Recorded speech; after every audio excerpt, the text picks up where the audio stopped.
Mi sono affacciato dalla terrazza, ho visto che c'era abbastanza gente fuori e ho chiesto, e poi sono anche venuto giù, ho chiesto, mi hanno detto che era successo un incendio su un appartamento. Ma l'evacuazione dei 10 alloggi di una delle palazzine Ater di via Europa a Breda di Piave ieri sera, poco dopo le 8, ha fatto compiere ai vigili del fuoco una macabra scoperta.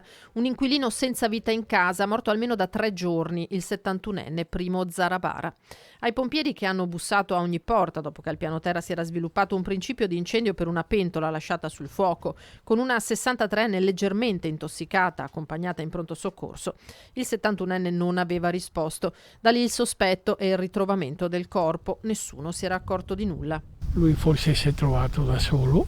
Ma non si tratta di una situazione di abbandono. Zarabara, lungodipendente della tessitura Monti, divorziato e con 2 figli, soffriva di problemi cardiaci. Era seguito dai servizi sociali del comune che settimanalmente si recavano da lui, fatalità, il martedì. I controlli erano di martedì, c'era questo passaggio, era una persona che aveva una sua autonomia, l'accompagnavamo nelle necessità, anche quelle della spesa, per dire, perché martedì scorso l'assistente domiciliare è andata a fare la spesa assieme, l'ha portato fuori, l'ha accompagnato. Non ha rimproveri da farsi, ecco, in questo senso. No, assolutamente.